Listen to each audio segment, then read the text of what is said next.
কুমড়া বড়ি মাছ আর শীতের সবজি দিয়ে খাসা তরকারি হবে আজ। আসসালামু আলাইকুম সবাইকে। এজন্য প্রথমে আমি মাছটাকে পরিষ্কার করে ধুয়ে তুলে নিলাম।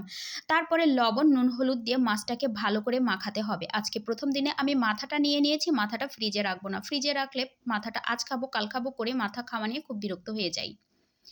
তো যেহেতু মাছের মাথাটা বড়, তাই আমি এই যে থুত্তিটা কেটে হা হু করে নিয়েছি যেন এর মধ্যে নুন ঝাল খুব ভালো মতো ঢুকে, কারণ আমার ব্যাটা খাবে, এজন্য একটু বেশি যত্ন করা।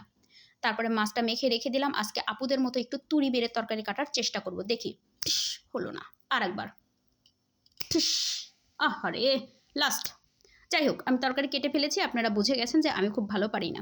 এবার প্রথমে কুমড়া বড়িগুলা বাদামি করে ভেজে তুলে নিতে হবে। কুমড়া বড়িটা ভাজা হয়ে গেলে তারপরে আমি মাছের মাথাটা ভালো করে ভেজে নিব এপাশ ওপাশ দিয়ে। এজন্য প্রথমে মাছের মাথাটা দিয়ে দিলাম, তারপরে মাছগুলা ভাজবো। মাছের মাথাটা আজকে একটু যত্ন করেই ভাজবো, কারণ আমার বাবা খাবে, মানে আমার ব্যাটা খাবে। তা আপনারাও মাছের মাথাটা এইভাবে ঘুরিয়ে ফিরিয়ে সব দিক ভেজে নেবেন, দেখবেন মাছের মাথাটা খেতে সত্যি অনেক ভালো লাগবে, আগ্রহ করে খাওয়া যাবে। তারপরে মাছের মাথাটা যেহেতু ভাজা হয়ে গেল, এইভাবে আমি মাছগুলাও ভেজে নিব সব একে একে। ভাজা হয়ে গেলে তরকারিটা বসিয়ে দিব।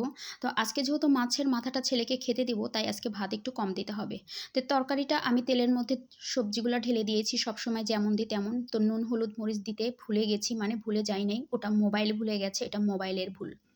যাই হোক, স্বাদ মতো নুন হলুদ মরিচ আপনারাও দিয়ে দিবেন, আমিও দিয়ে দিয়েছি, দিয়ে একটু ঢাকা দিয়ে দিলাম। তরকারিটা যখন কমে আসবে তখন আমি এখানে ঝোল দিয়ে দিব। আমি কিন্তু বরাবরই সবজি কষাই না, আপনারাও কষাবেন না। সবজি কষালে আসলে সবজি মজা লাগে না, এটা আমার নিজস্ব একটা উপলব্ধি, রান্না করতে করতে এটা বুঝে গেছি।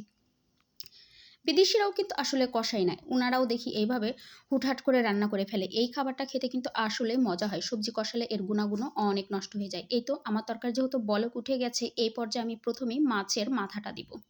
তো এই যে কুমড়া বলিগুলা একটু তুলে দেখলাম কি অবস্থা, তো এগুলো সিদ্ধ হতে সময় লাগবে, তাই ভিতরে ঢুকিয়ে দিলাম। মাছের মাথাটা প্রথমে দিলে হবে কি, মাছের মাথাটা যেহেতু বড়, এর ভিতরে রসগুলো খুব ভালো মতো প্রবেশ করবে, আর মাছের স্বাদটাও তরকারিতে যাবে, আর তরকারির স্বাদটাও মাছে আসবে। দেওয়ার কিছুক্ষণ পরে আমি একে একে সব মাছগুলো দিয়ে দিব। তারপরে তরকারিটা না হওয়া পর্যন্ত অপেক্ষা করতে থাকতে হবে।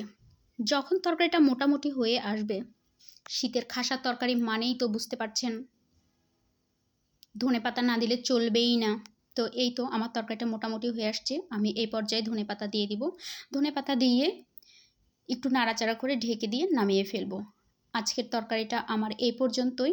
খেতে কিন্তু অসম্ভব মজা হয়, আপনারা ট্রাই করে দেখবেন, আর আমার রেসিপিটা কেমন হলো সবাই একটু বলে যাবেন। শীতের সবজি সব রকম করে খেতেই খুব মজা, মাছ দিয়ে বেশি মজা লাগে, আর কুমড়া বড়ি দিয়ে তো আরও। তো সব বন্ধুরা ভালো থাকবেন, আল্লাহ হাফেজ।